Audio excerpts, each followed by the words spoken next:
Buenos días a todos. Bienvenido, Miguel Ángel, a esta sesión donde hablaremos de acoso laboral y analizaremos bien las estrategias que se utilizan y cómo afecta esto a las personas que lo viven, ¿no? Y cómo podemos detectarlo y enfrentar desde la visión jurídica, psicológica, ¿no? Que nos puedes arrojar luz, ¿no? En este sentido. Así que bienvenidos a todos. Espero que os vayáis conectando y si os parece bien y si todo sale bien, ¿vale? Yo creo que sí, que la gente ya nos está viendo. Vamos a pasar a presentar a Miguel Ángel Lasso, para quien no le conozca, que lo dudo porque es una eminencia en el mundo de la psicología forense y peritaje judicial. Así que vamos adelante. Hoy tenemos el honor de conversar con Miguel Ángel Lasso Martín.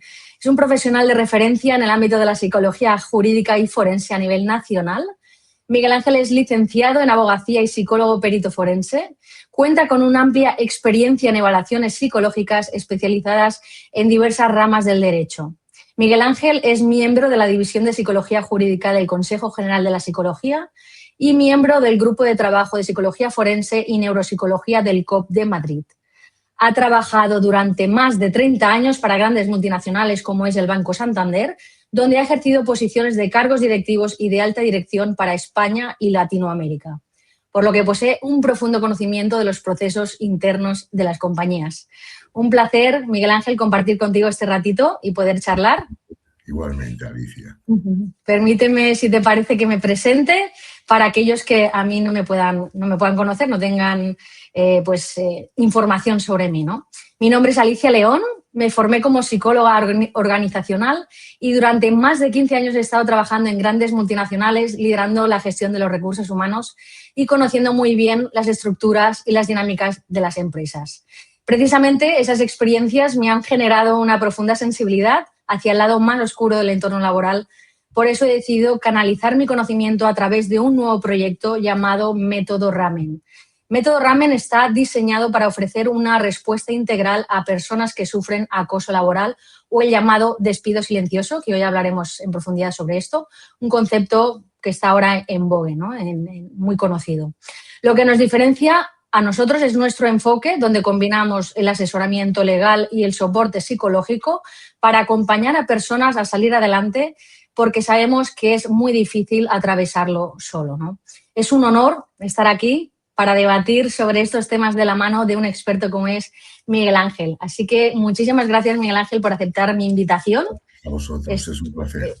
Y estoy encantada de poder charlar contigo y aprender, ¿no? Sobre todo, de todo lo que nos vas a comentar hoy. Así que, si te parece, para empezar la entrevista, tenía aquí preparadas mis preguntas. Al final de la sesión podréis hacer preguntas a Miguel Ángel si queréis dejarlas en el chat y él después las leeremos, elegiremos si hay muchas, elegiremos las más interesantes para que Miguel Ángel pueda hacer las respuestas oportunas. Lo haremos sobre las 11:10 aprox, ¿vale? Calculo, para que os lo tengáis en cuenta.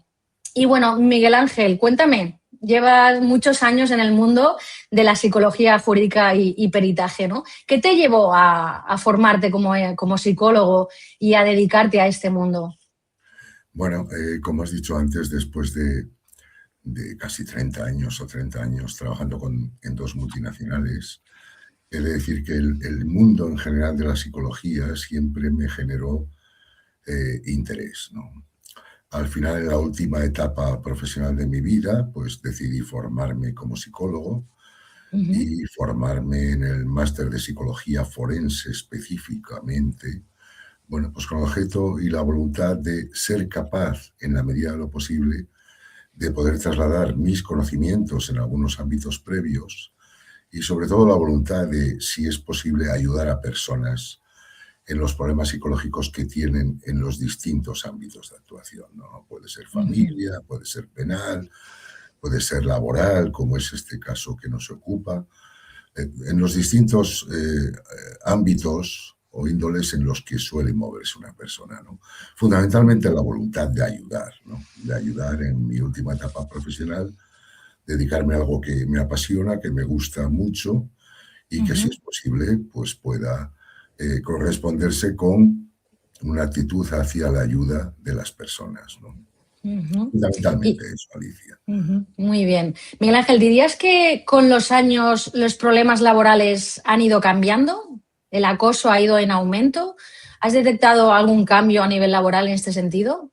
Bueno, hay cambios muy notables, ¿no? En los últimos 10, 12, 15 años muy notables.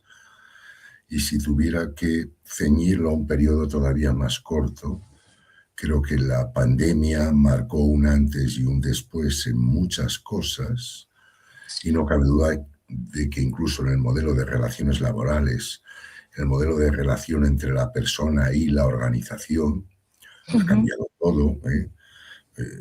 Me anoté algunas reflexiones que hice ayer y antes de ayer.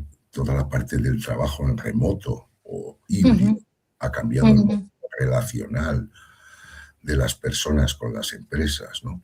Toda la parte que es exponencial, el desarrollo de nuevos modelos tecnológicos, la inteligencia artificial, pues ha hecho cambiar muchísimo los roles a desempeñar en el entorno de las compañías, ¿no? Toda la parte de, y en España es un proceso especialmente latente, un cierto envejecimiento de la fuerza laboral, con algunos procesos de inadaptación a las nuevas funciones y a los nuevos roles que se tienen que desarrollar.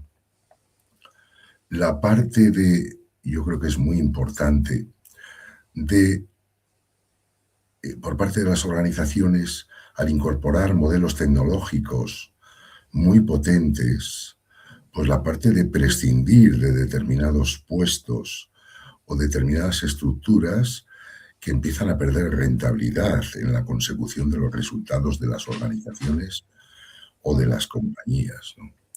Luego se ha incrementado notablemente todos los problemas de salud mental relacionados con la actividad laboral y con la actividad personal, ¿no? Las ideas por parte de las personas en lo que se refiere a la estructura de su relación laboral ha cambiado. Las personas buscan otro tipo de cosas que las compañías tienen que ser, compañías y organizaciones tienen que ser capaces de ofrecerles, ¿no? La parte del tiempo libre, la parte de la calidad de vida. Hoy vivimos algo que me quedé el otro día con el término, un proceso de la gran renuncia. Es decir, la gente no está dispuesta a renunciar a cosas que habitualmente se venían desarrollando con absoluta normalidad. Hoy el factor tiempo, el factor calidad de vida, el factor forman parte de un componente emocional en las personas que no están dispuestas a cualquier cosa, ¿no? Ese calificativo de la gran renuncia es transversal, además, se produce en todos los ámbitos. Y si bien comenzó en la parte de la pirámide poblacional más joven, se está trasladando rápidamente hacia arriba. Las personas buscan o pretenden buscar opciones más satisfactorias para su calidad de vida, ¿no? Entonces, todos los modelos de relación han dado un vuelco, ¿no? Me parece eso convive, y me decías, ¿han cambiado los procesos o los modelos de acoso laboral? Pues se han adaptado. Se han adaptado, es decir, son más civilinos, son más silenciosos, son menos estrambóticos, menos visibles, pero en muchos casos permanecen de una manera latente. Sí, de hecho es algo que yo también he visto en el mundo laboral después de tantos años en recursos humanos. El perfil joven de recién licenciado que se incorpora al mundo laboral tiene muy claro cuáles son los aspectos que valora de la empresa y que le cuidan. Y si esa empresa no ofrece eso, lo tienen muy claro, enseguida se van. No tienen ningún problema en causar baja voluntaria, irse a otro sitio o quedarse sin trabajo. Ellos valoran muchísimo más que gente con mayor experiencia, ¿no? Con más mayores, el que le cuiden, el que prioricen su bienestar y el que al final respeten su tiempo libre, su ocio, el hacer horas extras no lo acaban de ver, y el que si están enfermos un día y no van a trabajar no tienen ningún remordimiento porque al final es que ellos se priorizan, ¿no? Y al fin es algo que tenemos que implementar porque al final es que tiene todo el sentido. Si no estamos bien, no podemos hacer nuestro trabajo bien. perfectamente, ¿no? Si no son conscientes las organizaciones, no solicitan el apoyo adecuado a buenas consultoras psicosociales, que las hay, para establecer planes concretos de mejora de la salud mental de los empleados, se ven abocadas a una pérdida de talento inevitable, Sí. con la consecuencia inmediata que supone esa pérdida de talento, pero la consecuencia a futuro, porque lo que están promoviendo pues es una pérdida de calidad en esa organización y una destrucción de la propia organización en el medio o largo plazo, ¿no? Totalmente. Esa pérdida de talento es determinante. Vale, Miguel Ángel, vamos a entrar un poco más en profundidad y me gustaría saber cómo explicarías la diferencia entre una evaluación clínica y una evaluación forense. ¿Qué diferencia hay? ¿Hay alguna? Y muy profunda, ¿no? Si bien las dos comparten una parte de evaluación, es decir, del concepto de medir, evaluar las posibles psicopatologías presentes en una persona o no, o los trastornos psicológicos de esa persona, el objetivo final de una y de otra es completamente distinta, ¿no? El concepto de la evaluación en clínica tiene un objetivo terapéutico. Se hace para el objetivo de tratar a la persona en las psicopatologías o trastornos que se hayan podido derivar de esa evaluación, ¿no? Mientras que la evaluación forense tiene un componente jurídico. Lo que trata es establecer, una vez que se ha realizado la evaluación, la posible causalidad entre esos trastornos y el problema jurídico que fuera o fuese. Puede ser un tema de penal, por la consecución de un daño a terceros, puede ser un problema de familia, desde el punto de vista de la capacidad que pueden tener para ejercer una custodia adecuada o un cuidado adecuado de menores, puede ser un tema de laboral, en qué medida determinadas circunstancias afectan a las psicopatologías presentes en una persona. Entonces, si bien tienen un componente común, que es la parte de evaluación, el destino final es completamente distinto. En clínica es terapéutica, en forense está ligada al ámbito jurídico. De hecho, normalmente debemos de indicar que el objetivo de un informe psicológico forense tiene como exclusiva función el ámbito para el que se prepara, no tiene ninguna otra finalidad. Claro. Y estamos obligados a ello. ¿Que manejamos las mismas herramientas? Sí. ¿Que utilizamos los mismos conceptos a la hora de evaluar o el mismo modelo en parte de una entrevista semiestructurada? Pues sí, pero el destino no tiene nada que ver uno con otro. Vale. ¿Qué aporta el informe pericial psicológico? ¿Qué es lo que puede aportar ante otro agente en un caso de acoso laboral, ¿no? ¿Qué es lo que puede beneficiar en este caso? Fundamentalmente, cuando se solicita un informe psicológico forense, podemos ceñirnos en este ámbito concreto, en el laboral.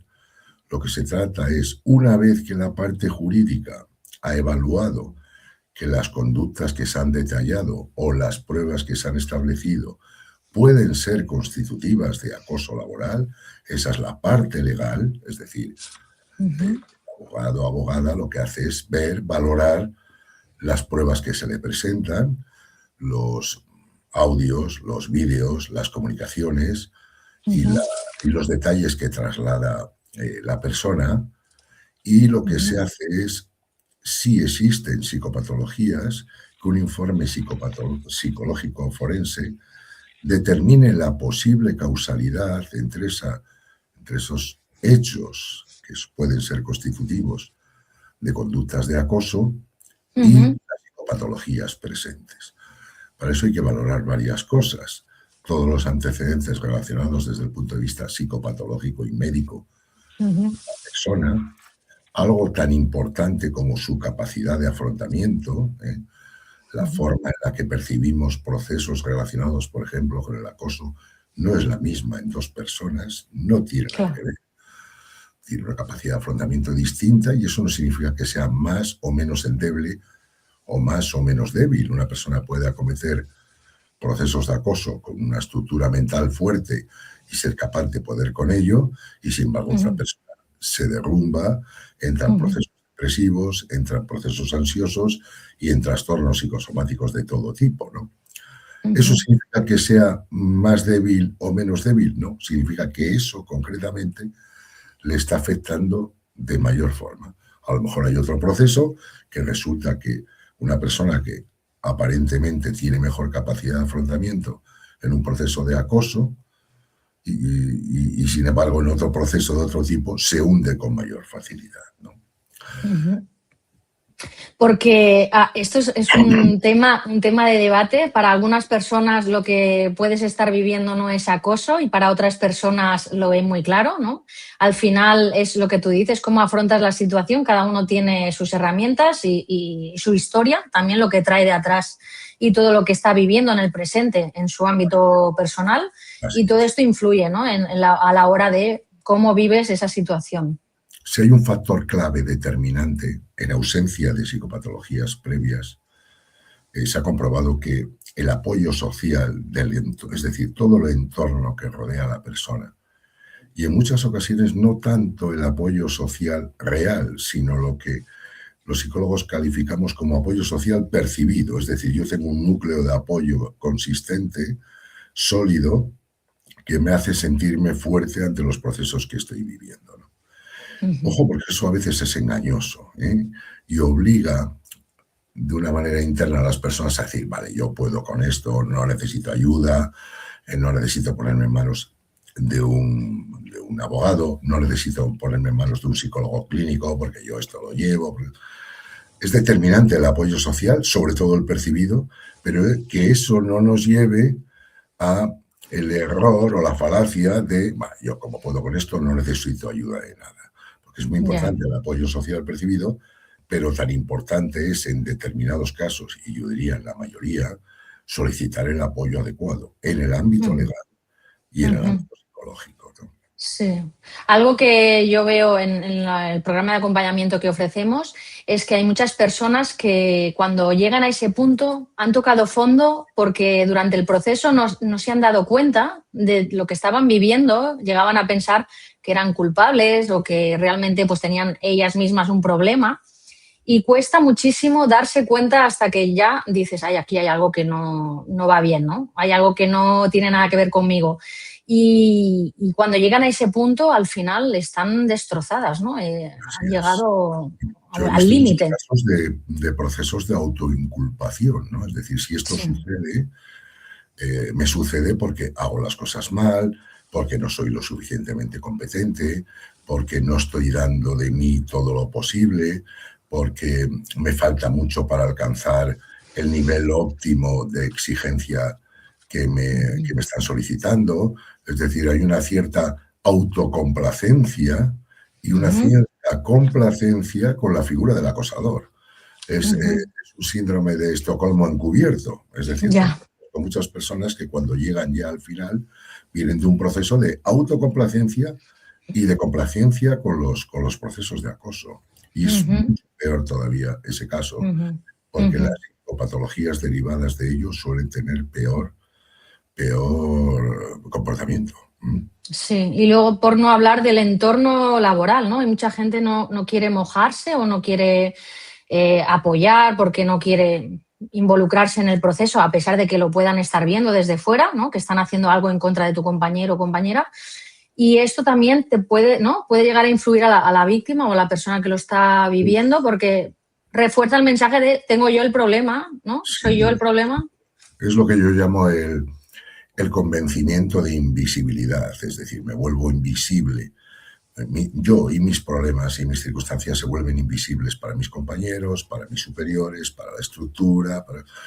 Y, bueno, pues de alguna manera las personas de tu entorno más próximo, por circunstancias de todo tipo, no ofrecen ningún tipo de ayuda, no colaboran en la denuncia adecuada de ese tipo de situaciones. Y llega un momento que te conviertes invisible para la organización, es decir, no existes. No existes para tus compañeros, no existes para la estructura, no existes para tus superiores. El proceso es muy complicado desde el punto de vista psicológico, ¿no? Sí, la verdad es que sí. Vale, vamos a seguir con las preguntas que tengo preparadas. Miguel Ángel, ¿cuáles son los criterios técnicos y metodológicos esenciales para determinar si existe daño psicológico que se atribuye al acoso laboral? Bien, aquí me atrevería a abrir como dos partes, ¿no? En muchas ocasiones se dirigen a nosotros, y hablo de mis compañeros, compañeras, con la consulta de ¿es posible que esto sea acoso laboral? Nosotros no estamos para eso. Eso es una parte puramente jurídica y está explícitamente así plasmado en las conductas que son constitutivas de acoso laboral.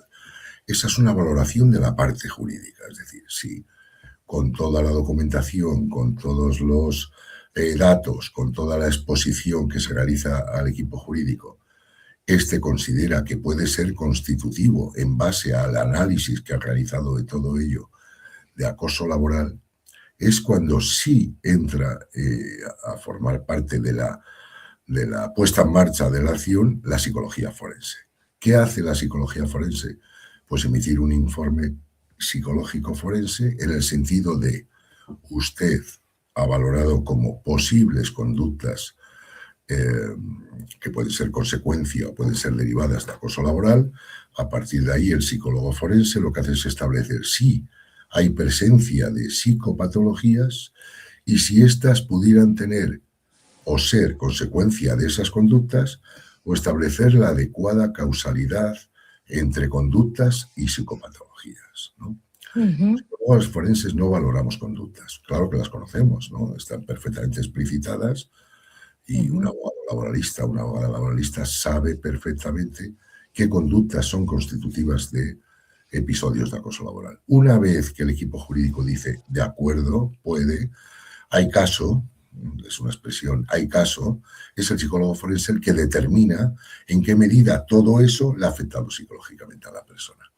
Hay que entender que establecer la causalidad al 100% es imposible, por mucho que hablemos de una ciencia, y es una ciencia pura, es decir, influyen tal cantidad de factores en las psicopatologías presentes, psicopatologías previas, el apoyo social, la capacidad de afrontamiento, tal cantidad de factores que decir, oiga, sí, exclusivamente obedece a procesos de acoso laboral las psicopatologías que presenta esta persona. ¿Qué valoramos nosotros? Pues indicios claros, es decir, en ausencia de psicopatologías previas o enfermedades médicas graves previas, con un apoyo social adecuado, con una capacidad de afrontamiento basada en un núcleo social potente para la persona. Y no habiendo otros factores, otras circunstancias que pudieran determinar la presencia de la psicopatología, parece lógico concluir que la presencia de esas psicopatologías vienen establecidas por procesos de acoso laboral. Esa es la parte jurídica y la parte forense, la parte de psicología forense. Vale. Para personas que puedan estar pensando o dudando de si actualmente puedan estar viviendo esto, ¿cómo podemos diferenciar lo que es un conflicto laboral de lo que es una situación de acoso laboral? Bien, es muy, muy importante eso, ¿no? Porque en ocasiones se ven casos que puedan ser considerados como acoso laboral por determinadas conductas, pero que están ahí en un ámbito de ambigüedad. El acoso laboral siempre es unidireccional, es decir, se produce de una persona hacia otro. Puede ser jerárquico, de arriba a abajo, de abajo a arriba, porque se están viendo cosas últimamente. Puede ser entre pares, ¿por qué no? Aunque normalmente es jerárquico, de arriba a abajo. El conflicto siempre es bidireccional. En el conflicto no hay ninguna voluntad de dañar a la persona. Puede provenir de una mala praxis del empleado, de la no consecución de determinadas tareas u objetivos, una persona que llega tarde habitualmente o que no cumple con sus funciones. Puede haber procesos de inadaptación al puesto, es decir, oiga, estoy en una posición que no me corresponde o en algunos casos se me están solicitando cosas para las que no estoy capacitado. Puede haber procesos de presión por la consecución del resultado en el menor tiempo posible, por la consecución del objetivo, pero eso no es acoso. Eso es una dinámica más o menos perversa, se puede valorar el comportamiento de la organización, más o menos perversa, pero en ningún caso es acoso. No hay una voluntad de dañar. Yo diría que este concepto es lo principal. Hay un desacuerdo, hay problemas de gestión, hay problemas de mala praxis, hay problemas de entendimiento, siempre es bidireccional, normalmente se resuelve. Digo normalmente se resuelve porque si no se resuelve, normalmente sí derivan procesos de acoso laboral. Es decir, suele ser una ventana para la aparición de posteriores procesos de acoso. Bien, es cierto que la mayor parte de las veces se resuelve, bueno, pues con iniciativas por parte de la organización sobre el puesto, sobre las capacidades, sobre la praxis de la persona que está empleada. Y como decía, si no se resuelve, sí puede derivar en procesos de acoso laboral. Yo diría que esas son las diferencias más importantes. No hay voluntad de hacer daño, es bidireccional, mientras que en el caso del acoso siempre es unidireccional. Hay voluntad de dañar, hay un objetivo concreto que puede ser la salida de la organización, puede ser la renuncia a determinados beneficios por parte de la empresa, no sé, desde el automóvil, si fuera el caso, o algún otro tipo de cosas que la empresa le está ofreciendo. Puede ser por una modificación de condiciones sustanciales en el contrato de trabajo, puede ser por modificaciones de horario, puede ser por movilidad geográfica. Es decir, siempre suele haber una voluntad relacionada con los procesos de acoso. En el caso del conflicto es un tema de praxis, es un tema más pegado al día a día de la organización, ¿no? Sí que de aquí me salen varias dudas. Una de ellas es que conozco casos de estrategias que se utilizan muy sigilosas y muy sutiles, utilizando la primera versión, la del conflicto, ¿no? De pues, presionar con objetivos, de sobrecargar de trabajo, de no dejarte descansar en tu jornada de descanso o vacaciones. Esto que tiene relación con el trabajo, porque se puede ver como una parte en realidad de conflicto, es tan sutil que en realidad es acoso laboral, pero es tan sutil que es muy difícil de probar, ¿no? Así es.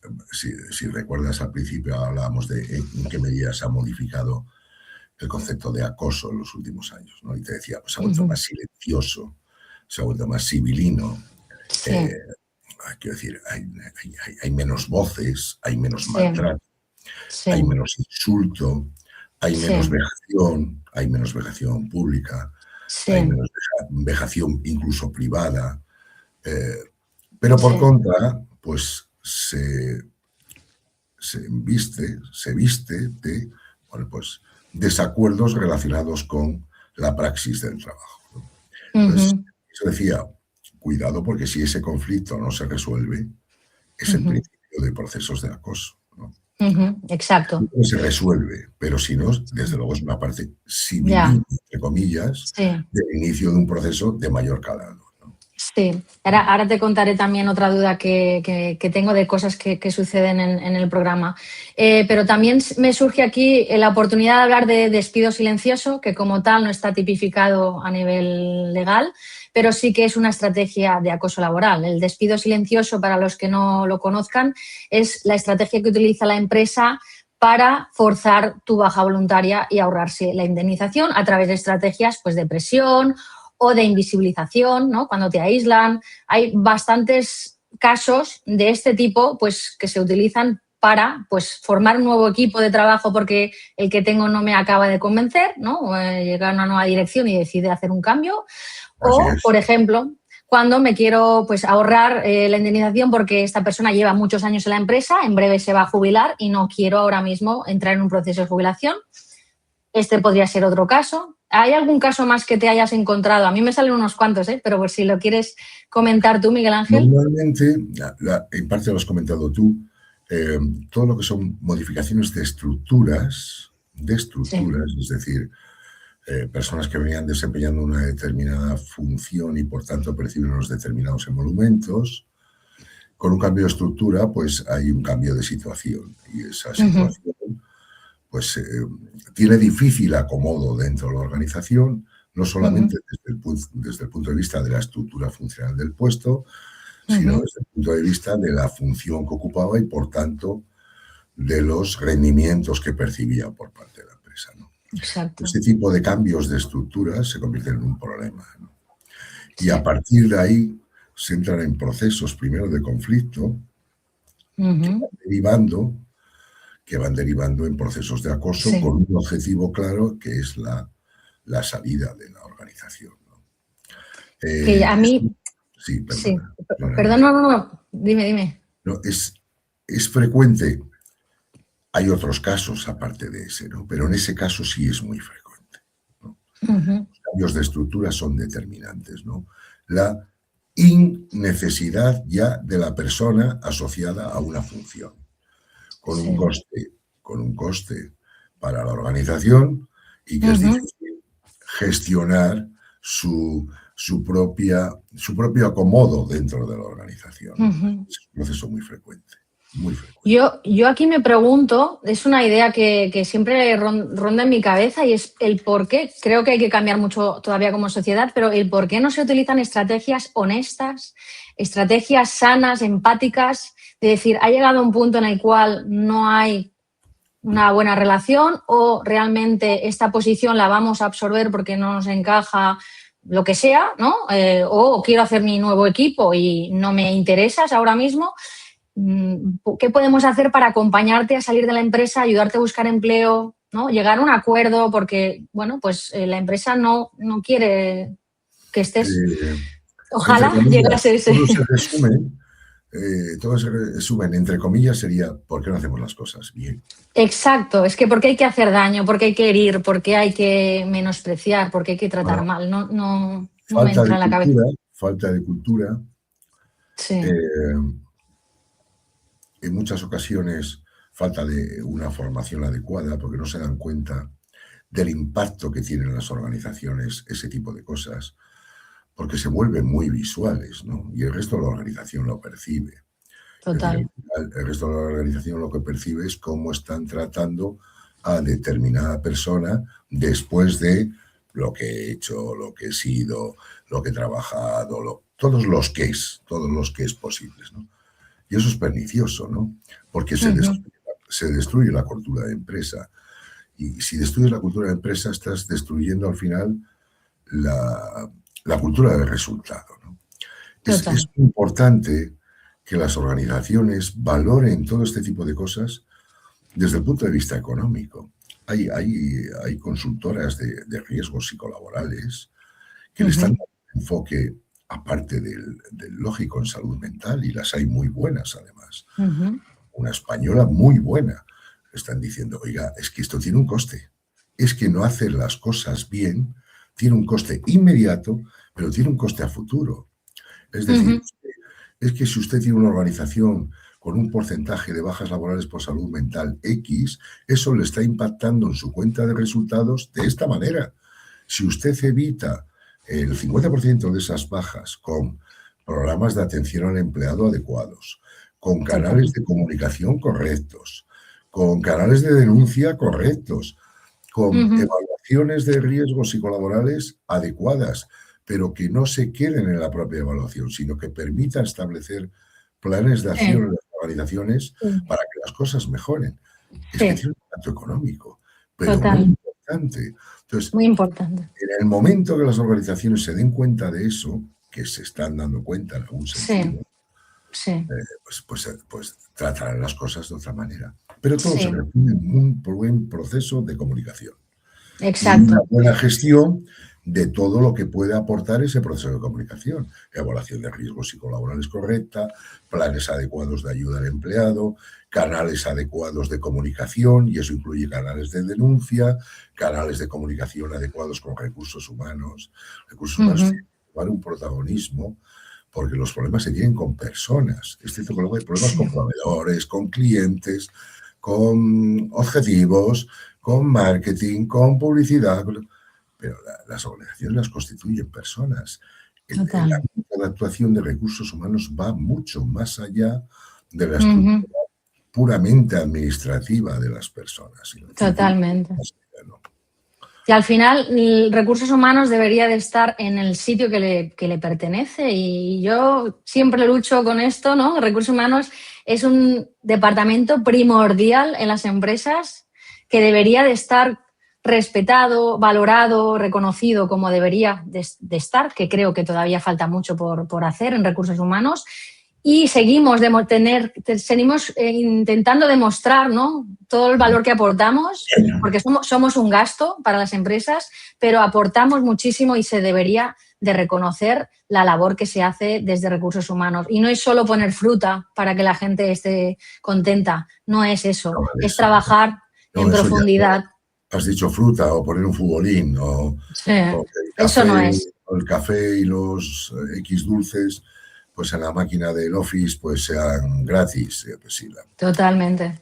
Que esos son procesos que, que pueden ayudar a que la percepción que tú tienes del cuidado de las personas, pues sea razonable.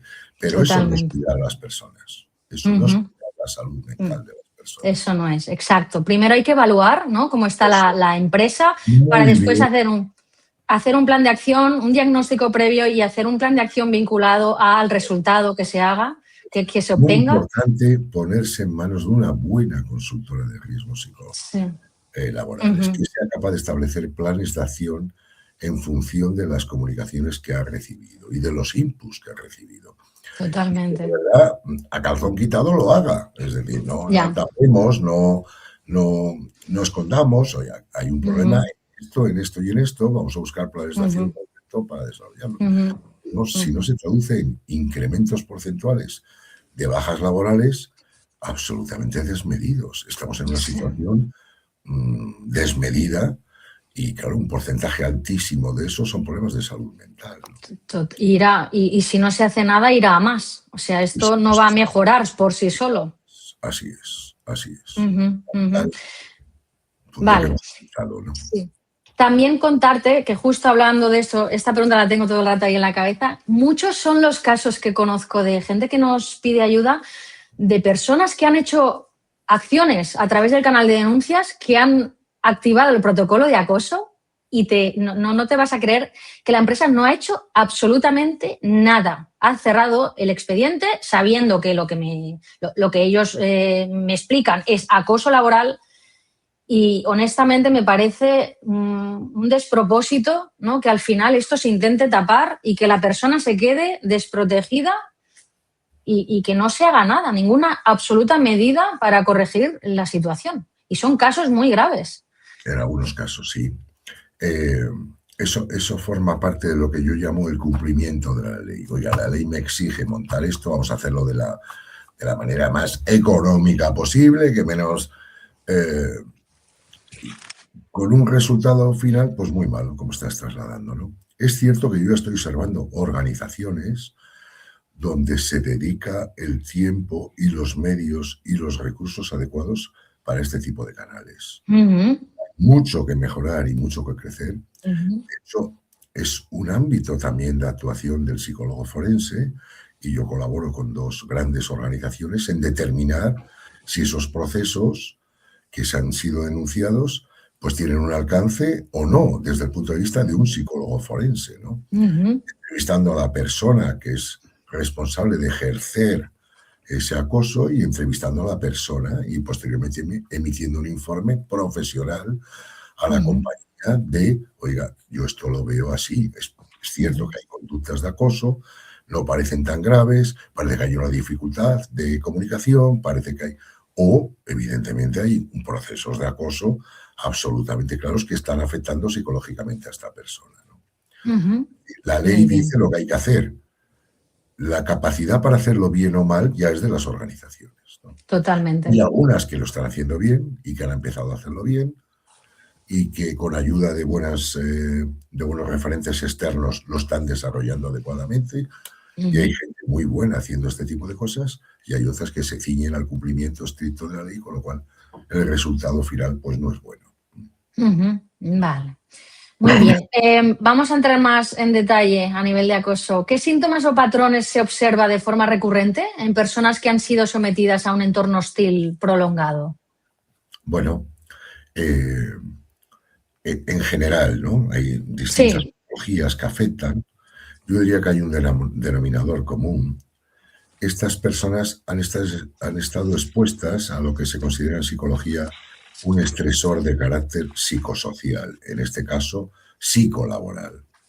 La Ujú, exposición a ese tipo de eventos y a ese tipo de estresor o estresores de carácter psicolaboral ujú, presenta fundamentalmente un modelo de psicopatología claro relacionado con trastornos adaptativos mixtos, ¿no? Que tiene componentes ansiosos y componentes depresivos. En ujú, unas personas tienen mayor componente ansioso, en otras mayor componente depresivo y en otras por igual, ¿no? Pero ujú. esas dos circunstancias son comunes en el 99% de los casos que yo y he tenido la oportunidad de compartir con colegas ilustres, forman parte de lo que es la estructura psicológica de una persona que ha sufrido ese tipo de procesos, ¿no? Ujú, Trastorno ujú. adaptativo mixto. Si el evento es muy traumático, si el evento es muy traumático, puede llegar a procesos de trastornos de estrés postraumático derivado de la exposición a ese estresor psicosocial. Bien es cierto que es el menor de los casos en lo que yo he tenido oportunidad de ver. Se Vale. producen trastornos somáticos y psicosomáticos Sí, relacionados con el estómago, relacionados sí. con enfermedades de la piel, relacionados Ujú. con procesos de cansancio extremo, de Sí. abulia, de anedonia, de falta de apetito, de Ujú. procesos de sueño absolutamente deteriorados, muy deteriorados, es una característica común. Sí. En algunos casos, sin llegar al delirio persecutorio, está la cantidad de pensamientos intrusivos relacionados con todo ello, que es que estás todo el día rumiando determinados pensamientos Sí. y esos pensamientos intrusivos te causan un malestar psicológico muy profundo, ¿no? Sí. Esas serían, a grosso modo, luego hay casos Ujú. particulares Sí. que a lo mejor proviene una psicopatología previa o un daño psicológico anterior, Sí. pues se puede incrementar una psicopatología u otra. Pero en Sí. general, esas que te he comentado, Alicia, Sí. son las que se suelen observar en este tipo de Ujú. procesos. Yo El quisiera, trastorno sí, adaptativo sí, es clave, ¿no? Porque viene sí. derivado de la exposición a un proceso de estrés psicosocial. Ujú. Yo quisiera añadir, ¿no?, que también me he encontrado casos con personas que han tenido problemas de rigidez, porque al final el cuerpo se tensa, ¿no? El cuerpo es muy sabio y te da información que te ayuda a darte cuenta de lo que estás viviendo y han tenido problemas de espalda, de contracturas, de ciática, de no poderse mover durante un tiempo, De tics, de de tics, tics, de de espasmos, migrañas. de espasmos, Ujú. las patologías, ya dependiendo de la persona. Las que yo te he comentado son las más generalistas, por así decirlo. Luego, Sí, dependiendo de sí, la persona, pues he visto personas sí, que tienen espasmos cuando tienen pensamientos sí, intrusivos, o que tienen tics, o que sí. tienen problemas de memoria serios, Justo muy, lo iba a decir. muy comprometidos en la memoria de Sí, trabajo, la inmediata, la memoria a corto sí, plazo. En menor medida la memoria a largo plazo o sí, autobiográfica, esa se suele sí. preservar bien. Y Es problemas de concentración, ¿no? Al final te cuesta poner foco porque tu mente está así es. siempre rumiando y no, no eres capaz. Es Mm, curioso porque tienen una buena facilidad para recuperar conceptos de memoria biográfica muy positivos para ellos, ¿no? Que emocionalmente ujú, les supuso en su día, emocionalmente, pues una ventaja, ¿no? Y es curioso mm. como el ser humano, atravesando ese tipo de situaciones, es capaz de agarrarse a recuerdos autobiográficos emocionalmente muy positivos para ellos con tal de agarrarse a algo, ¿no? Ujú. Porque su presente es muy malo, muy deteriorado. Sí, sí, sí, eso es. Muy bien. Pues Miguel Ángel, cuéntanos, ¿qué tipo de pruebas, test o técnicas se utiliza para evaluar si ha habido daño psicológico relacionado con el trabajo? Mira, fundamentalmente hay como tres partes en un informe psicológico forense. alguien podría decir hasta 4, pero bueno, fundamentalmente 3, ¿no? Hay una parte relacionada con pues con todo el análisis de toda la documentación que te traslada el equipo jurídico, con todas las observaciones o datos que puedas tener por su parte, documentación, vídeos, audios, todo lo que pudiera ser recomendable analizar previamente antes de tener una entrevista.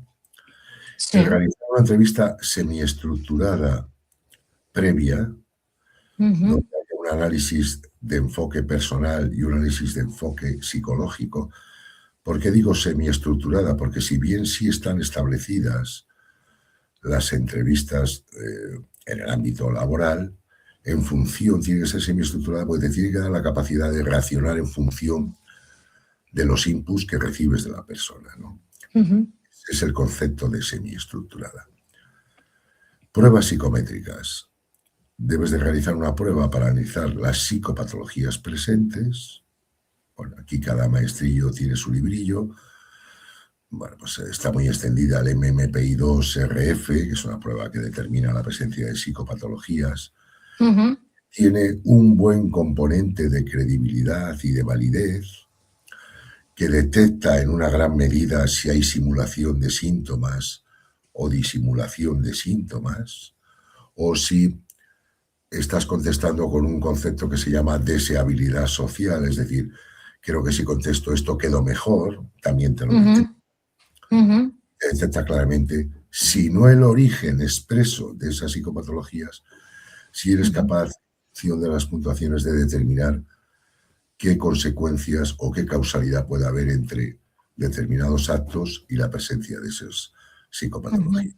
Hay una prueba específica relacionada con el ámbito laboral que están más ligadas a lo que la persona refiere, es decir, número de conductas de acoso, permanencia en el tiempo de las conductas de acoso e intensidad de las mismas. Aquí estoy hablando del LIP 60, o el LIP 50, que es una prueba bastante estandarizada en modelos de acoso laboral, ¿no? El LIP 60 lo usamos nosotros en el programa. Nos parece muy interesante. Lógico. Teniendo en cuenta que ahí estamos basándonos siempre en hechos referidos por la persona, ¿de acuerdo? No valora credibilidad, pero bueno, es bastante razonable el resultado, las conclusiones que puedes obtener del mismo. No obstante, creo que las pruebas deben de tener para el psicólogo forense un carácter confirmatorio. Es decir, lo más importante es, una vez que se ha realizado la documentación, la entrevista psicopatológica que realizas con la persona. ¿Por qué? Porque lamentablemente, y hablábamos al principio de la entrevista, tú ahora entras en cualquier plataforma de inteligencia artificial, preguntas cómo contestar un LIP 60 y te lo da. Ya. Sí, preguntas cómo contestar un MMPI-2-RF para que te salga procesos de ansiedad elevados o episodios depresivos sin que sean episodios depresivos mayores, y más o menos te lo dan. Que eso ha roto todos los esquemas posibles. Es decir, deben de tener un carácter confirmatorio previo para el profesional, previo haya realizado una buena entrevista semiestructurada. Vale. ¿Eso quiere decir que han perdido validez las pruebas? No. Eso quiere decir que hay que otorgarle la validez confirmatoria, no determinante para, sino que lo más importante es la profesionalidad del psicólogo o psicóloga forense a la hora de realizar la entrevista. ¿Por qué? Porque la entrevista incluso te va a determinar qué tipo de prueba debes de pasar. Y hay un amplio bagaje de pruebas, pero siempre con carácter confirmatorio. Vale. Que sean concluyentes, ¿vale? Sí. Importantes, yo diría, importantes sí, concluyentes per se no, acompañados de una entrevista adecuada psicopatológica, sí. Vale. Me gustaría añadir una información que me pasa muy a menudo, ¿no?, con las personas a las que acompañamos, y es que hasta que no han tocado fondo, lo que decía antes, ¿no?, llegan al límite, no son conscientes de que están viviendo acoso laboral, por lo que no han cogido absolutamente ninguna evidencia que les pueda ayudar a demostrar lo que están viviendo. Y desde aquí quiero lanzar un mensaje para aquellas personas que nos puedan estar viendo, que sea ahora o en un futuro, o en su vida futura profesional, o tengan dudas desde el minuto 1 que vean cosas que no proceden, cualquier cosa que les salte la alerta de situaciones que no deberían de suceder, cojan evidencias, graben la conversación, guarden ese email, ese mensaje de WhatsApp, todo lo que puedan para que en un futuro puedan tener una prueba que les refuerce, ¿no? Y al final puede ser que no sea nada y bueno, pues ya está, ahí se quedó. Pero como mínimo desde el inicio del proceso se debería de empezar a estar alerta y a recabar todas las pruebas que se pueda, porque nunca sabes hacia dónde te puede llevar esa historia laboral, ¿no? Y lo mando como consejo porque me encuentro muchas personas que han tocado fondo, han cogido la baja, ya no podían más y no tienen absolutamente nada para ayudarles. Bueno, en ese sentido, el trabajo que realicéis vosotros es clave para las personas, ¿no? Es decir, ante la mínima duda, se contacten con vosotros de tal manera que podáis asesorarles en el sentido de, oye, parece que sí, tengo dudas, miremos esto, ojo, acompáñate de esto, ojo, establece los canales adecuados de comunicación en la compañía, ojo, denunciador. Casos de personas que están ya en el límite y no han comunicado nada a nadie. Entonces, usted no ha comunicado nada de esto, ni a su área de recursos humanos, ni al canal de denuncias.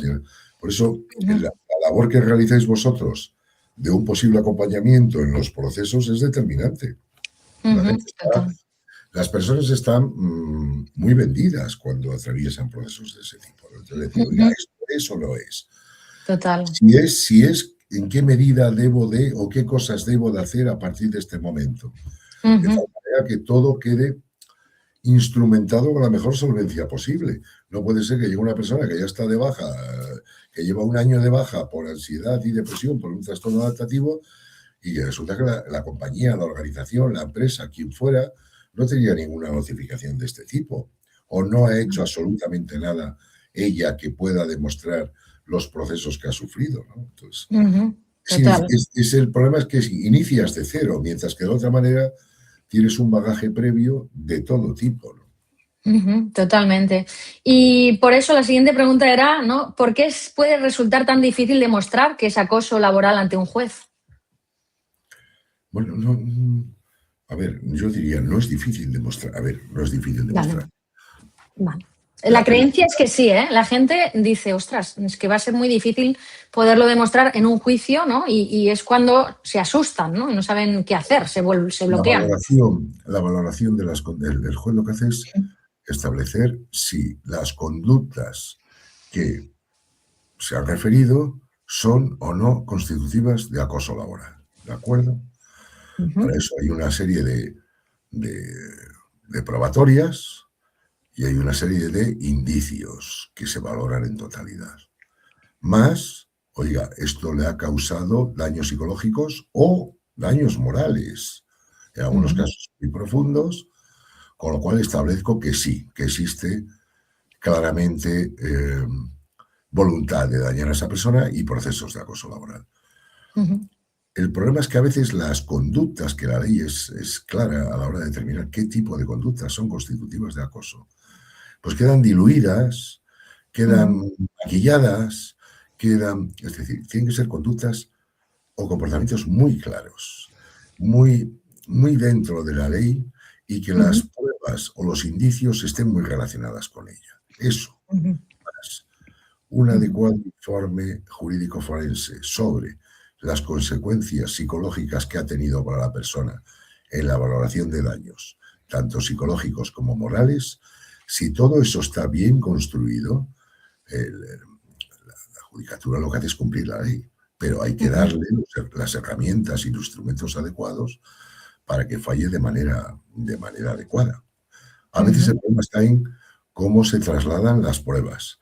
A veces el problema está en la banalidad de algunos conceptos relacionados con las conductas, o no son claras, o no son específicas, o no. Es decir, es muy importante que todo esté lo más armado posible. Si todo está armado, hay probatorias claras, hay indicios claros y hay una valoración del daño, tanto psicológico como moral, no es tan difícil. Vale. Sí, comento que dije al principio, si alguien quiere hacer alguna pregunta, la puede ir compartiendo para cuando llegue el final poderlas compartir contigo. Así que anuncio esto, ¿no? Para quien se ha incorporado más tarde. Y Miguel Ángel, quiero compartir contigo. Entiendo que puede existir un patrón de acosador, es decir, el perfil narcisista, el perfil psicópata integrado, que tanto se habla, ¿no?, en este mundo. ¿Puede ser el perfil del acosador o no tiene por qué tener un diagnóstico? Aquí hay tanta literatura científica sobre esto, ¿no?, y tantas opiniones, ¿no? Hay un patrón. Yo diría que ese patrón se ha ido diluyendo en los últimos años, ¿no? Se ha ido adaptando, por así decir. Es decir, que hay un componente psicopatológico en las personas que acosan, bueno, que está relacionado con perfiles narcisistas, de un ego desmesurado, de una capacidad de ambición tremenda por encima de cualquier cosa, por encima de las personas. Lo que podemos considerar un psicópata a la vieja usanza, ¿no? Si es que utilizar ese término, con escasísima empatía social, con ninguna capacidad de entender o de puesta en común con las emociones de las personas. Hay características que son generales. Pero luego las circunstancias laborales han cambiado de tal manera que personas que no cumplen ninguno de esos requisitos o ninguno de esos diagnósticos actúan de manera que pudiera asemejarse a cómo actuaría uno de ellos.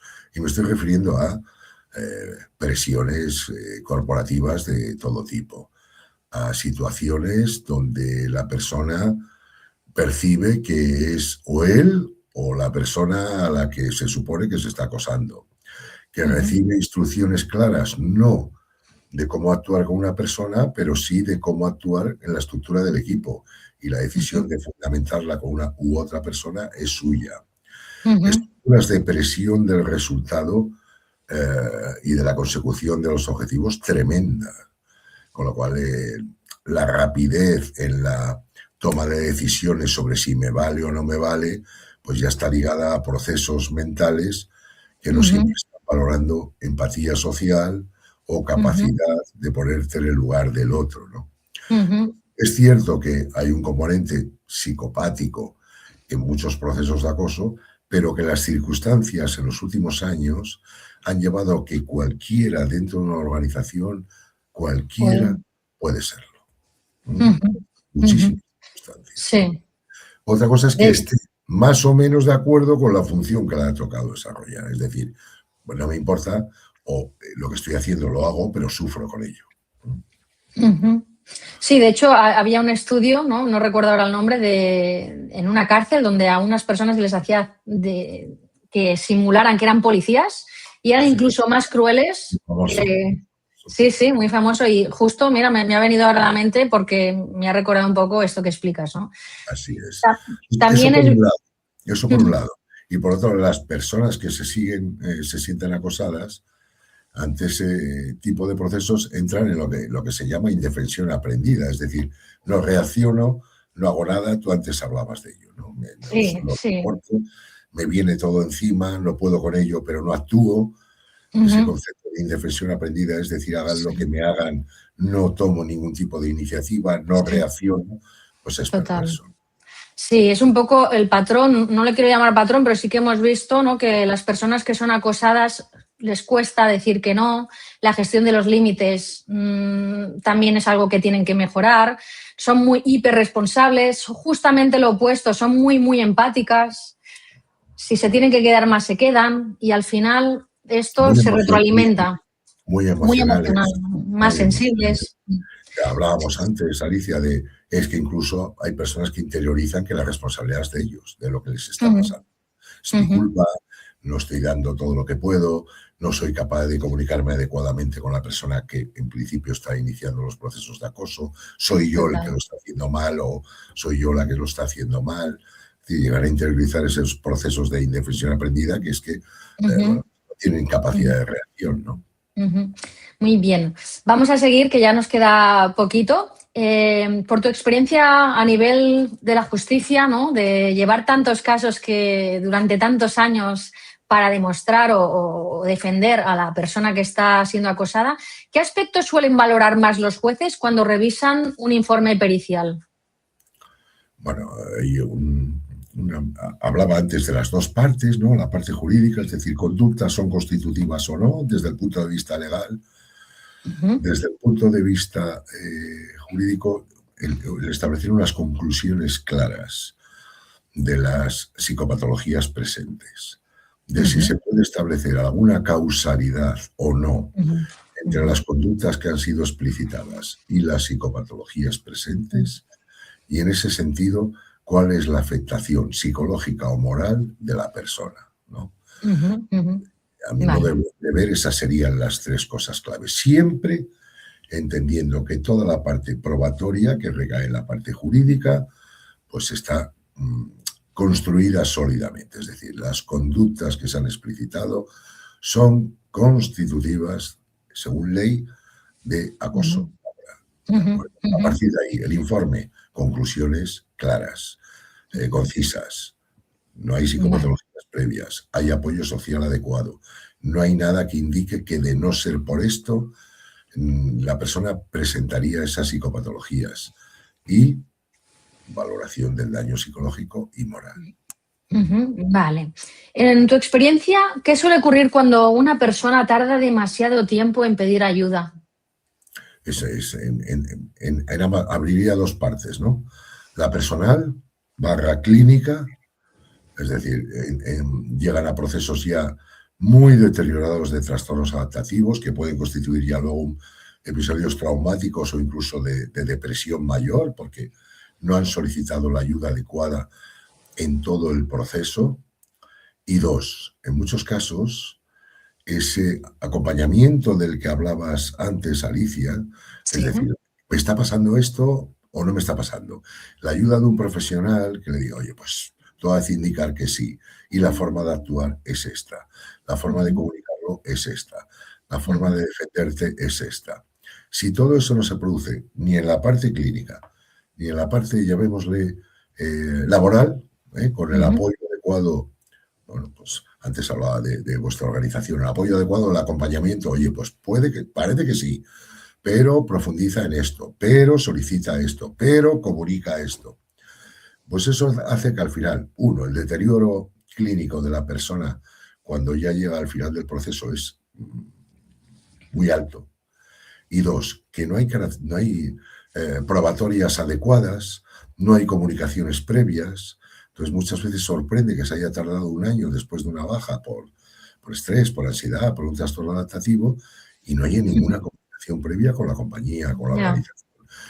No se haya trasladado nada, no se haya documentado nada. Entonces te encuentras desde el punto de vista clínico en un estado muy lamentable y desde el punto de vista probatorio sin ninguna capacidad de demostrar absolutamente nada, ¿no?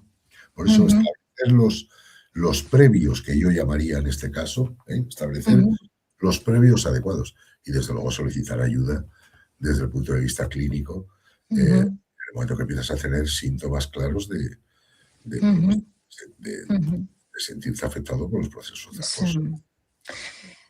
No hemos hablado de las mutuas, que lo habíamos comentado en alguna llamada anterior, ¿no? Esta reunión, pero las mutuas que defienden a las empresas, ¿no? Al final la solución que aportan es enfréntate a tu problema, que así lo superarás, ¿no? Esta es la respuesta que algunas mutuas han dado a algunos de los pacientes que acompañamos, ¿no?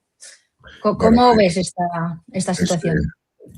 Hablábamos antes de la capacidad de afrontamiento, ¿no? Entonces, el entrecomillar, tienes que ser fuerte, tú puedes con esto, seguramente es un malentendido, seguramente te estás dejando llevar por pensamientos o por comentarios de terceros que no obedecen a esto. lo que tienes que hacer es enfrentarte al problema, ¿no? Bueno, enfrentarte al problema a veces tiene consecuencias perniciosas, ¿no? Porque el resultado de enfrentarte al problema no mejora nada, ni desde el punto de vista clínico, ni desde el punto de vista laboral, ¿no?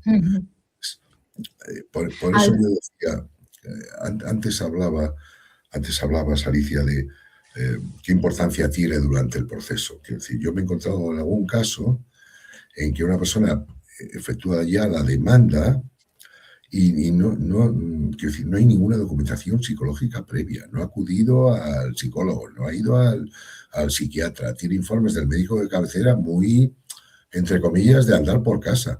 Todo eso tiene que estar documentado, todo eso no se produce porque sí, una semana antes de la presentación de la demanda. Es decir, si eso está bien documentado, hay unos antecedentes previos de 12, de 6, de 4, de 8 meses que explicitan que estás previsiblemente sufriendo ese tipo de procesos. En lo que se refiere a las actuaciones, pues hombre, a veces dejan que desear. Es cierto que en otros casos, pues manifiestan un cierto interés por cómo es la evolución de la persona, ¿no?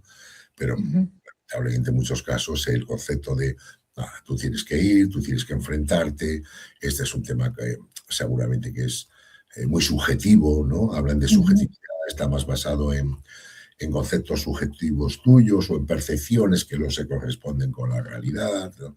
Es lamentable porque suele conllevar, pues al final, procesos mucho más deteriorados, ¿no? Yo pocos casos me he encontrado honestamente, de psicólogos de la Seguridad Social, aparte del acompañamiento que se hace cada 4 meses, dependiendo de dónde vivas, hay unos plazos muy, muy extensos porque están saturados de necesidades de pacientes, ¿no?, que necesitan ir al psicólogo, pero pocas veces me he encontrado que se atrevan o que quieran hacer un informe psicológico a través de la Seguridad Social para acompañar o para ayudar a la persona que está de baja.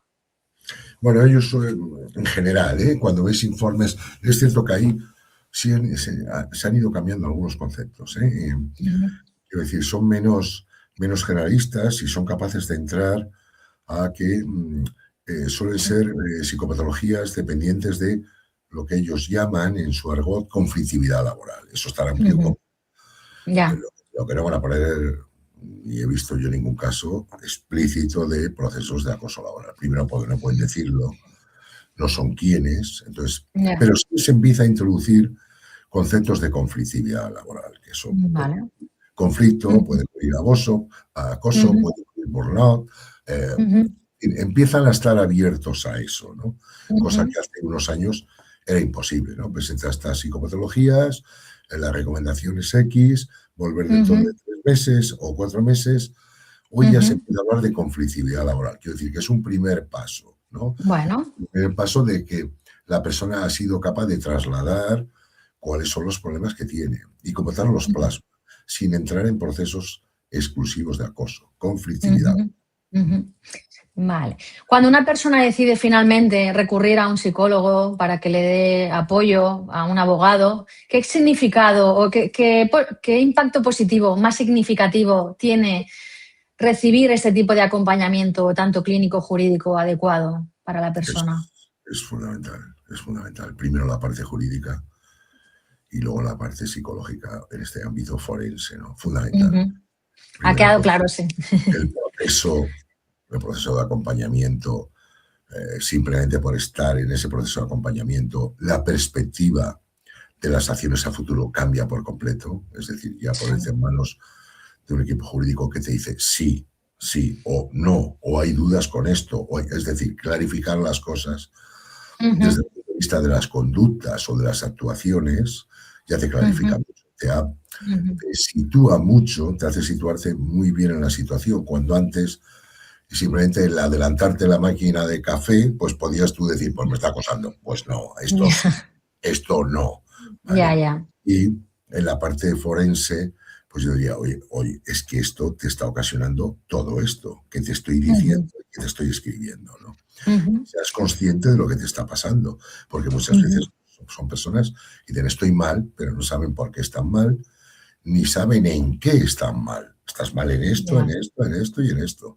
Tienes que ponerte en manos de personas que sean capaces de ayudarte. Entonces, en el momento que se inicia ese proceso, yo he tenido oportunidad de verlo con muchas personas, el cambio es fundamental, ¿no? Parece que enfocan las cosas de otra manera, ya no diría solo con mayor optimismo, sino con mayor rigor mental, ¿no? Antes todo lo que te parecía un mundo, pues eres capaz de racionalizarlo. Antes todo lo que te parecía, bueno, pues estoy mal, pero no sé por qué. Bueno, ya sabes por qué, y sabes por qué estás mal, y sabes qué te pasa, ¿no? Es determinante, ¿no? Totalmente. Vamos a hacer las 2 últimas preguntas y pasaremos al turno de preguntas del público que nos está viendo. Miguel Ángel, ¿qué crees que todavía falta en España para prevenir el acoso desde la raíz? Bueno, Una pregunta interesante. Algunas cosas hemos comentado antes, ¿no? Hay una parte de cultura organizacional muy importante, es decir, de que exista una orientación hacia evitar este tipo de situaciones. No digo que las organizaciones colaboren en ellas, sino que el paso siguiente es no solo que no colaboren, sino que sean explícitamente condenadas. Es decir, no se permiten este tipo de actuaciones en las organizaciones. Yo diría que eso abre 2 cosas. Por un lado, una parte importante de formación a las personas que determine qué cosas se pueden y qué cosas no se pueden hacer en el trato con los subordinados. Yo diría que ahí todavía hay un desconocimiento general bastante importante. Y 3, ponerse en manos de organizaciones especialistas que externalicen esa gestión para que la credibilidad de los procesos sea lo más razonable posible, ¿no? Conceptos como los canales de denuncia, las evaluaciones de riesgos psicolaborales, darles un uso adecuado. Hay profesionales que lo hacen muy bien y que muchas veces se quedan ahí, ¿no? El establecer los procesos internos adecuados que lo eviten y sobre todo visibilizar los casos. Es decir, ya no pasa nada, hay una persona que se ha equivocado, hay una persona, no es la organización la que se equivoca. Hay veces que las organizaciones protegen determinados comportamientos cuando los determinados comportamientos no son organizacionales, sino que son personales. Esos personales se denuncian y se corrigen en la medida que se tengan que corregir. Eso no significa que la organización sea así, es que una persona concreta es así y ha actuado de esa manera, ¿no? Totalmente. Entonces, esa tendencia de proteger, porque vamos a utilizar una terminología un poco mafiosa, es uno de los nuestros, no es uno de los nuestros. La organización está por encima de esa persona y por encima de los comportamientos de esa persona. Y la organización tiene que ser consciente de ello. Y el ámbito económico. El día que sea consciente de que ese tipo de cosas tiene una aportación clara en su cuenta de resultados, porque mejora el clima laboral, mejora la retención del talento, mejora los resultados, mejora los resultados, por tanto, para empleados, para accionistas, para clientes. El día que sean conscientes de eso, pues pondrán todos los medios de verdad a su alcance y los ejecutarán de manera adecuada. No solo poner medios, sino ejecutarlos de manera adecuada. Y yo quisiera añadir que al final también, de todo esto que dices, que es súper importante, el darse cuenta de que el otro, al final, podría ser tú y que algún día te puede llegar a pasar a ti. Y tratar al otro como si te trataras a ti mismo es muy importante. O sea, hacer aquello que no te gustaría que hicieran es muy cruel. Y al final, pues, desarrollar esa empatía de que el otro también forma parte de ti y que cómo tratas al otro es como tú te tratas a ti mismo también. Así que, ¿qué mensaje, para cerrar, te gustaría dejar a quienes están pudiendo ahora mismo vivir una situación laboral de sufrimiento, de acoso? Pues yo les trasladaría 3 cosas, ¿no? Primero, que no lo oculten, y cuando digo que no lo oculten, que no se lo oculten a sí mismos, ¿eh? Es decir, que lo vean, que sean conscientes de que están pudiendo sufrir ese tipo de procesos, que busquen ayuda profesional, es decir, oiga, ¿esto que me está pasando es esto o no es? ¿Tengo forma de resolverlo o no? Que establezcan los procesos de comunicación adecuados dentro de la organización, de comunicación y de denuncia. que busquen ayuda de un profesional que les pueda determinar si lo que les está pasando es constitutivo de un posible acoso laboral o no. Y que busquen ayuda profesional tanto en la parte de laboral, oye, pues me está pasando esto, ¿qué opinión profesional tienes? ¿Es constitutivo? ¿No es constitutivo? Y una vez que tengo reconocido eso, porque en muchos casos hay personas que no lo reconocen, es decir, que no lo interiorizan, pues buscar la ayuda clínica adecuada para solventar ese procedimiento. Y en ese caso, al hilo de tu último comentario, antes de pasar a las preguntas, decir que Miguel Ángel Laso está también para daros ese apoyo a nivel forense en diagnóstico y informes judiciales. Y desde Método Ramen nos hemos dejado un QR arriba por si necesitáis acompañamiento también, soporte tanto a nivel emocional como a nivel legal, dando todas las herramientas que necesitáis para hacer frente a esta situación. Os animo a que nos contactéis, os explicaremos bien en qué consiste nuestro programa de acompañamiento y junto a Miguel Ángel, a partir de ahora, ojalá podamos compartir, ¿no? Colaborar en proyectos de ayuda a personas que puedan estar sufriendo, ¿no? Así que os animo a que nos contactéis y vamos a leer un comentario, tenemos 5 minutos, no más. Vamos a leer el comentario de una persona que nos dice: ¿cómo puedo demostrar el acoso laboral si ni siquiera son válidas las grabaciones por vulnerar la protección de datos? No, bien, es una muy buena pregunta porque además muy de actualidad, ¿no? Las grabaciones tienen su aquel, por así decirlo, ¿no? Desde el punto de vista jurídico. Cuando antes hablaba de validez de las pruebas, tiene que haber no solamente una o dos pruebas que determinen la consecución de esas conductas, sino que tiene que haber una solidez en otro tipo de pruebas, además de, porque esta tiene la validez que tiene, ¿no? Tiene que ver con la temporalidad, es decir, durante cuánto tiempo se viene produciendo ese tipo de conductas. Y eso es algo que sí se puede demostrar con la documentación adecuada. La intensidad. ¿Cuáles son los mensajes que he recibido? No exactamente audios, quiero decir, hay muchos canales de comunicación que se pueden valorar donde se explicitan conductas muy hostiles hacia la persona. Bien, ¿qué tiempo y con qué intensidad se viene produciendo? Si es posible, testimonios de terceros, que es muy difícil, pero en ocasiones hay testimonios de terceros que ya no están en la organización, que han sufrido procesos semejantes y que pueden aportar su valor en un proceso judicial de este tipo, ¿no? Cualquier documentación que pueda estar relacionada con la vivencia de ese tipo de procesos es bienvenida. La parte jurídica analiza qué parte de viabilidad tiene o no. Lo deseable es que haya una continuidad en las pruebas, que haya una valoración de las intensidades en las pruebas, que haya una personalización en las pruebas. Es decir, esto me lo dirige a mí.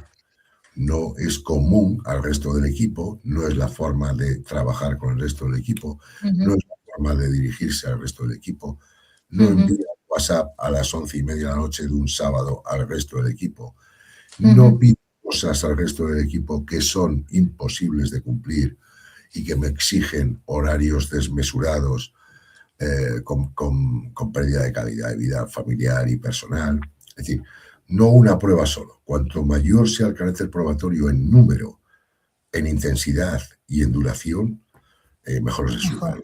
Mejor, sí. Esta pregunta, si me permites, la voy a responder si quieres reforzar tú después, claro. Pero hay una persona que dice que si se puede denunciar el acoso y discriminación, si sería diferente o va todo junto.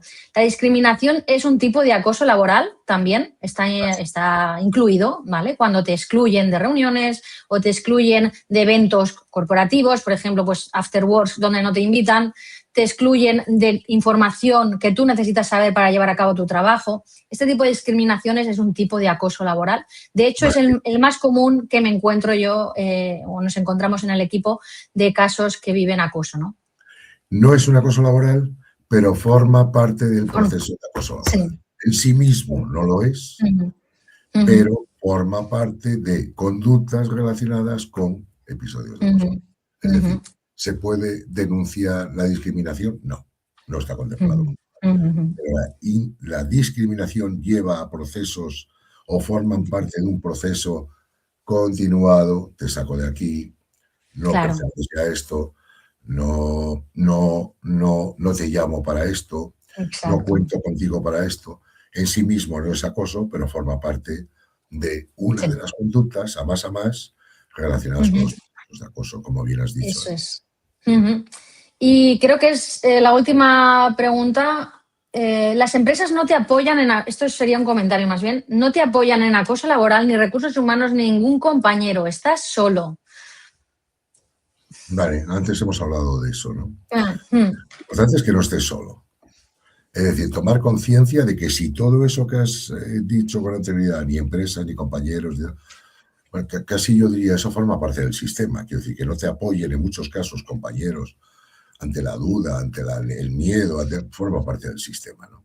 La empresa, si una vez que has canalizado todos los procesos de manera adecuada, lo has comunicado, fehacientemente tienes pruebas de las comunicaciones, pues a partir de ese momento no estás solo. Pide ayuda a los profesionales. Primero, los profesionales te determinen si es constitutivo o no de conductas de acoso. Y una vez que eso ha sucedido, ¿qué cosas tienes que hacer? ¿Qué cosas tienes que seguir o no seguir haciendo? Y solicita ayuda, porque si te está afectando psicológicamente, solicita ayuda. ¿De acuerdo? Exacto. Y desde aquí, como no tenemos más comentarios, decir que la gente que está viviendo esto no tenga miedo, que la vida mejora después de superar esta situación. Es decir, así mucho tiempo no puedes estar. Hay personas que llevan años y años sufriendo esto. Me parece una locura, tremenda locura, poder soportar tantos años esto y que al final no tengan miedo porque se puede salir cuando estás bien asesorado y que después de esto su vida va a dar un giro 180 grados para mejor.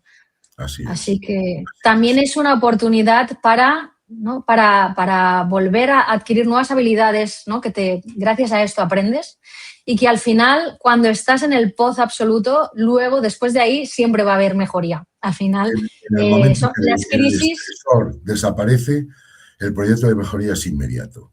Total. Ya no está sujeto, se ha acabado desde el punto de vista laboral y desde el punto de vista legal, se ha acabado. Es exponencial el crecimiento personal una vez que todo eso ha finiquitado. Exponencial. Total. No tengo duda de ello. Sí, y que al final se apoyen en su entorno, que se den ese espacio para sentirse mal, porque está bien sentirse mal también. Y al final no va a ser para siempre esto. Y que hagan ejercicios de gratitud del día a día, de cosas que tienen en su vida que les puede venir muy bien para sentirse bien también. Decir, ostras, estoy con vida, tengo una casa, tengo comida, ¿no? Al final, lo básico, al final pasamos, ¿no? Pasa desapercibido en nuestra vida actual y lo dejamos atrás y hay que agradecer cada día solo por levantarse de la cama y estar vivo. Así que muchas gracias, Miguel Ángel, por tu tiempo, porque sé que ahora tienes una reunión muy urgente y de verdad que ha sido un placer estar contigo y aprender de ti. Y espero que te haya gustado esta sesión. A vuestra disposición, ya lo sabes.